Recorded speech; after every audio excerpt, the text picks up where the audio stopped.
April 27 ಒಡಿಶಾದ ಕೆಂಜೂರ್ ಜಿಲ್ಲೆಯ ಬ್ಯಾಂಕಿಗೆ ಬಂದವರು ಪಾಸ್ಬುಕ್ ತರಲಿಲ್ಲ, ಬದಲಾಗಿ ತನ್ನ ಅಕ್ಕನ ಅಸ್ಥಿಪಂಜರವನ್ನೇ ಹೊತ್ತು ತಂದಿದ್ದರು.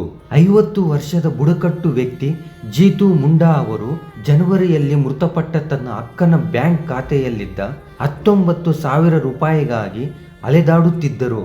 ಆ ಹಣ ಇವರಿಗೆ ಜೀವನ ನಡೆಸಲು ಅವಸರವಾಗಿತ್ತು. ಆದರೆ ಬ್ಯಾಂಕ್ ಅಧಿಕಾರಿಗಳು ಮರಣ ಪ್ರಮಾಣ ಪತ್ರಕ್ಕೆ ಹಠ ಹಿಡಿದರು. ಅಕ್ಕ ಸತ್ತಿದ್ದಾಳೆ ಎಂದು ಪ್ರೂವ್ ಮಾಡಕ್ಕೆ ಆಕೆಯನ್ನು ಇಲ್ಲಿಗೆ ಕರೆದುಕೊಂಡು ಬಾ ಎಂಬ ವ್ಯಂಗ್ಯ ಮಾತುಗಳೇ ಈತನನ್ನು ಕೆರಳಿಸಿದವು. ವ್ಯವಸ್ಥೆಯ ಕ್ರೌರ್ಯಕ್ಕೆ ಬೇಸತ್ತ ಜೀತು ಅವರು ತನ್ನ ಅಕ್ಕನ ಸಮಾಧಿಯನ್ನೇ ಅಗೆದು ಅಸ್ಥಿಪಂಜರವನ್ನು ಮೂಟೆಯಲ್ಲಿ ತುಂಬಿಕೊಂಡು ನಡೆದು ಬ್ಯಾಂಕಿನ ಮೆಟ್ಟಿಲೇರಿದರು. ಅಸ್ಥಿಪಂಜರದ ಮೂಟೆಯ ಪಕ್ಕದಲ್ಲಿ ಜೀತು ಅವರು ಕುಳಿತಿರುವ ಈ ದೃಶ್ಯ ದೇಶವನ್ನೇ ಬೆಚ್ಚಿ ಬೀಳಿಸಿತು. 24 ಗಂಟೆಗಳ ಒಳಗೆ ಮುಖ್ಯಮಂತ್ರಿ ಅವರು ಮಧ್ಯ ಪ್ರವೇಶಿಸಿದರು. ಜೀತು ಅವರು ಅಂತಿಮವಾಗಿ ಹಣವನ್ನು ಪಡೆದರು.